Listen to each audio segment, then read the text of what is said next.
Before I get into my talk, I just want to go quickly about some of the history about this trend that's been going on with moving from basically biodynamics, which was started by Rudolf Steiner, Mokichi Okada in Japan, who started Japanese nature farming, looked at Steiner as a mentor, and then Master Cho went to Japan and studied the Japanese nature farming, and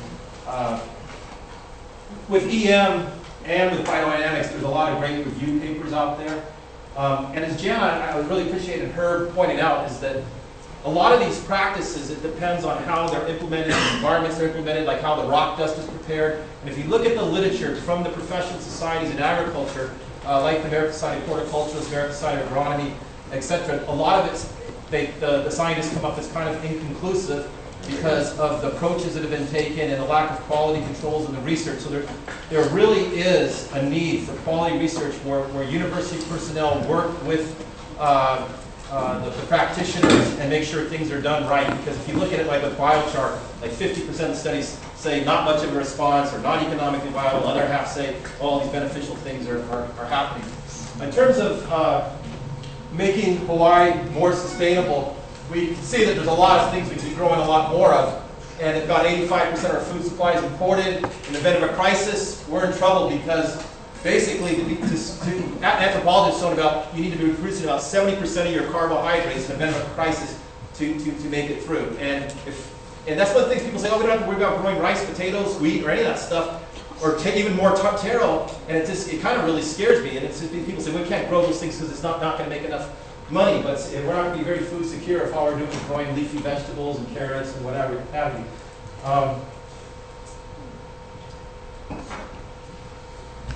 Norm, see your page down, enter, it's frozen. Yeah. Was it touch screen?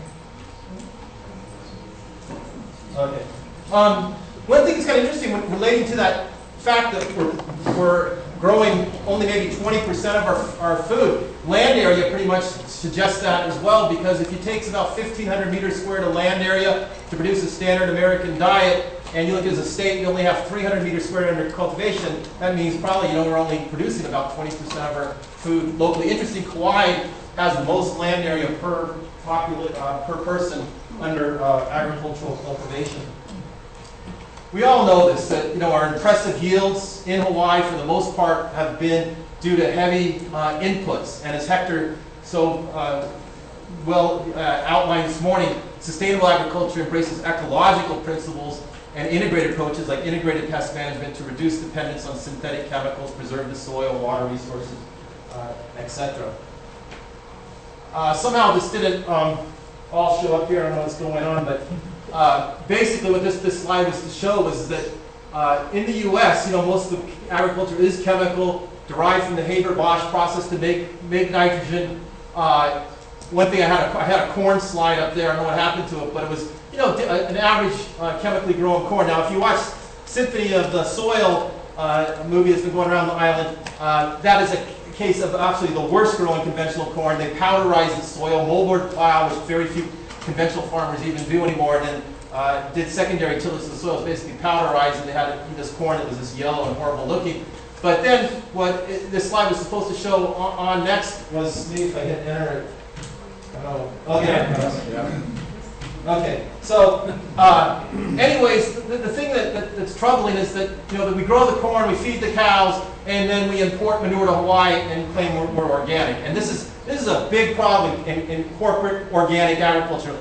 My brother worked for one of the biggest multinational agriculture corporations. I won't mention his name, but it had some of its roots in Hawaii. And he was talking about in both South America and Central America that his company was buying up all the manure to just grow organic, but the farms themselves that they were getting the manure from wasn't organic. And this is what, when I talk to European scientists, they always hammer me, Bruce. Say, our European organic standards are so much higher. We believe in integrated systems, not where you have some chemical dairy. You're taking the manure from it, putting it on an organic farm, and then marking everything as organic. This is an interesting picture of what Hawaii once was. I mean, we were food self-sufficient in 1910, basically. And you look at that slide of Haiea on the island of Oahu, and they were growing rice and taro in the fertile wetland soils, and that was derived from alluvium. On the colluvium on the slopes, they were growing banana, citrus, and other crops. But you look up in the hills, they are barren. I mean, if you look at old pictures of Hawaii in the early 1900s, even around Hakalao, Pepekeo, the gulches were pretty barren. Everything was just chopped down, and they were burning up all the trees for fuel. The sugarcane plants were using it for heating. They were using it for everything. They were taking the ash, in the case of Haiea, and dumping the ash back in the rice paddies because, like almost all of our wetland soils in Hawaii, we don't have vermiculite or illite or biotite minerals in the clays. And so when they started to feed the masses, the plantation workers and everything, they started depleting the soils of potassium. So they were dumping wood ash back in there. And even today, you go around, most of the lands were formerly cultivated intensely on taro and rice in the wetlands. Dr. Carper and I have been practically every wetland in the state and taken samples, and it's pretty dang low in potassium. So if we were to reestablish our wetland farming systems, we'd have challenges. Of course, today, those areas are taken over mainly by California grass that were formerly used for extensive rice and taro cultivation. When we look at soil, some of the challenges we're discussed today is that sometimes you don't always start off with the best conditions. Many of our soils in Hawaii are heavily leached, full of iron and aluminum oxides. The potassium's washed out, the phosphorus is tied up with the iron and aluminum. Some of the better soils, more analogous to mainland mollyzols. This soil is from actually the Hawaii area on the right. The organic matter is high in the surface horizon. It is in a rainfall zone where there's enough rainfall to have weathering of the rock and the parent materials, but it didn't leach out all the potassium, calcium, magnesium. The phosphorus is more available because the iron hasn't all been released into iron oxide forms.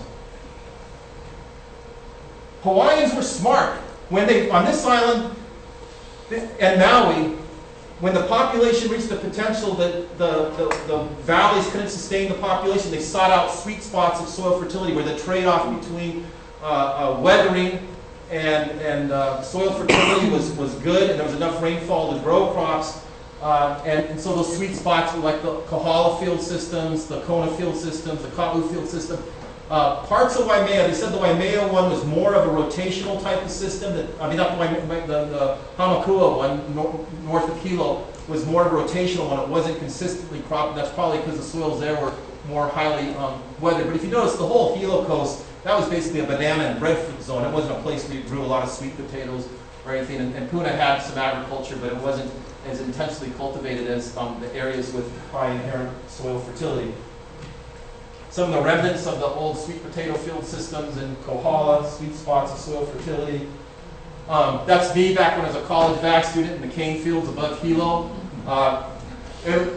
When the plantation area was here, they cleared a lot of the forest. They said, like, on ships passing by Hilo, you can just see the smoke for like 10 years from all the forest clearing. I always go to conferences like this, and people say, oh, you know, the sugarcane industry on the Hilo coast depleted the soil. They started out with junk soil to begin with, dumped a bunch of chemicals on there so they could grow, and lime so they could grow the cane. And today, if I was really fortunate to go up above Onamea and Pepekeo with Dr. Patrick Niemeyer, the retired USDA NRCS soil scientist. I almost killed myself up there. I was on my 47th birthday. We're hiking through Vaivis, thick and so thick. It was just steaming hot. We were using ropes to climb up the gulches and everything to get to these sites to find the same soil types as was in the cane fields, but not in areas where, you know, they cleared and planted eucalyptus or the Vaivi all invaded.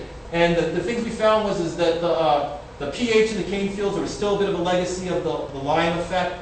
The phosphorus was higher in the cane fields, but it wasn't available. It was all tied up with iron and aluminum. Organic carbon, as you'd expect, was higher in the forest. And the one other thing that these soils were a lot higher in is arsenic, because of the arsenicals. I'd like to publish that work, but what we're doing is we're going to do a follow-up, because what I'm real curious is we sampled in 2010 to see how the organic matter is changing over time in the former cane fields. Now, Dave Sansone, who's in the room, he's looking at agroforestry approaches, and Craig Elovich and some others pioneered those on the Big Island back in the early 90s, and we did a lot of studies on those, and some of those perennial vegetables and things, they really work well, the mulching systems, the using the nitrogen-fixing trees, they work, they can be labor intensive, that's a challenge.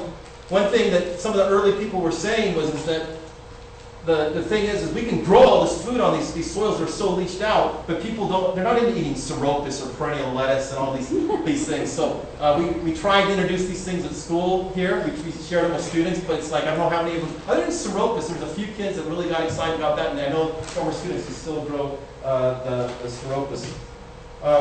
Incorporation of the perennials for these things. This is out of Mexico. What I wanted to get, this is in Mexico, this is a real interesting system where the nitrogen fixing trees on the stream, the little drainage ditches, their leaf litter falls in and then they scoop it out once a year and put it as a soil amendment, and then they rotate one side of the field from alfalfa to corn and back to alfalfa again.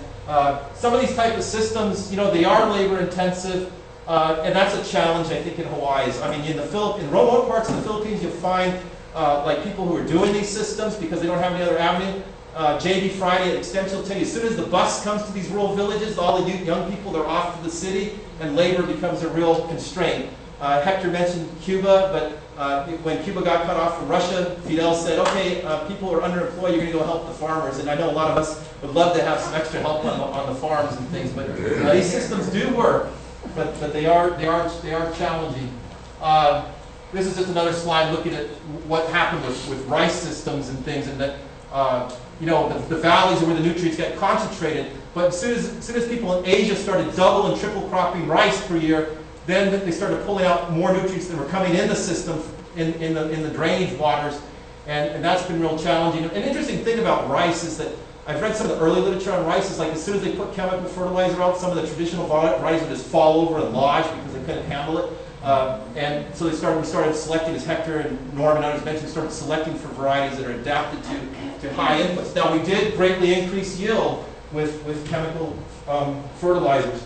Another thing we really need to look at, we've heard a lot today about nitrogen, but phosphorus. I mean, phosphorus is getting expensive because we're not going to probably run out anytime soon, but it's going to be just so dang expensive to recover it. And I don't see how we're going to, how we're going to recover it. And I mean, in a costly manner. We need to start recycling sewage.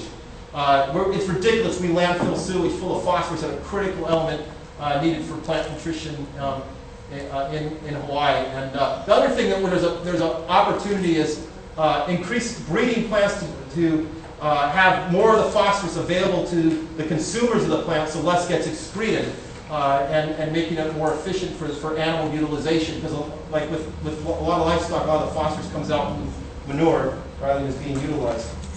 Sewage sludge composting is being done in a lot of states already. And in Hawaii, Jim Carpenter mentioned the work we did. The sewage in Hawaii is no different basically than pig manure. We don't really, I mean, there can be contaminants from pharmaceuticals and things, but our sewage is, and it's even less than things like copper than which sometimes the levels of copper and other metals can be really high in mainland where they have industrial contamination. Our sewage has a lot of potential for agriculture use. Maybe not put it on vegetable crops like it's done for 1,000 years in Asia, but we could definitely put it into growing feed crops and biomass crops, etc. These integrated systems are going to become more of a player in Hawaii, like with Pacific Biodiesel. Pacific Biodiesel right now, they have potassium hydroxide in the catalyst process of making biofuel. They add the potassium hydroxide to make the biodiesel. So they get a byproduct potassium sulfate that precipitates out. They have various products of that potassium sulfate. Some of it has like molasses-like material mixed into it. If they remove all that, it's basically like the same as regular potassium sulfate fertilizer, but because it's not from a natural process, the organic people say, no, we don't want to use it. But to me, a lot of the organic standards don't make sense. You can use humic acid in organics, and that's extracted with sodium hydroxide, reprecipitated out with sulfuric acid. That's okay, but something like this isn't. It just doesn't make sense sometimes, the standards that are going on. But I have to say I'm really concerned about organic standards in this country in the sense of what's going on in food additives and things like that. We're going to have to put a lot more science behind what we do in organics, and or else the whole concept might just be really diluted out. World population growth. This one is just a real concern. Is that like ecologists will say, if we were to do an environmentally friendly Earth, we need about 4.5 billion or less, not any 9 billion. It's going to be a real challenge. to do that all sustainably with 9 billion people. And you know, I look at organics practices as an alternative, but we have to also weigh the yields that we need to achieve, because if you look at food production, globally in the last 50 years, we've doubled food production while only increasing land acreage by 9%. So if we just say cut off chemical fertilizer today, I think we'd be real hard pressed to maintain that. But I think the organic research shows when you integrate organic practices that oftentimes you see a rapid yield decline, and then as you keep these practices longer term, the yields start to climb again. And that's one of the big troubles with university research, is they say, oh, you only got to be funding for a 3-year study, what have you. And the whole fact that, as has been mentioned today, that many of our production research positions throughout the universities, land-grant universities in the United States, have been lost to laboratory science and modelers, rather than people out there who are actually working with the practitioners and the farmers and doing field production trials. So some conclusions. Current land under cultivation in Hawaii falls short of SMIL's estimated area to feed the Hawaiian population. All Hawaiian lands were created equal, but some have just weathered more than others. And the upland areas of Hawaii and Maui that are relatively fertile, they may not need such intensive management. A lot of them do need water to get going.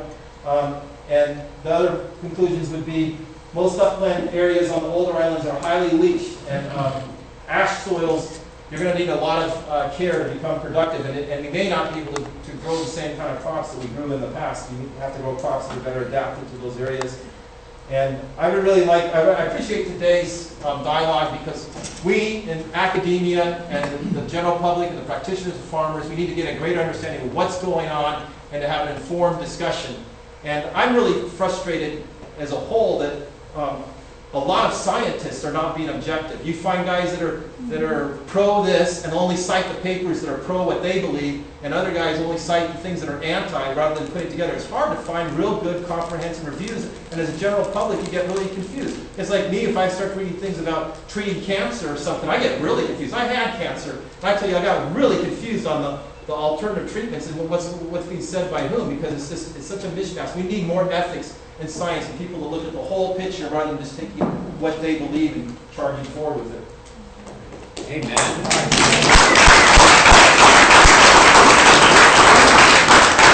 I want to say is our future food and energy security requires a total landscape approach with the reconciliation of environmental integrity and agricultural productivity. It's going to take all of us to do it, and maybe, just maybe, we'll make a little difference after today. Thank you.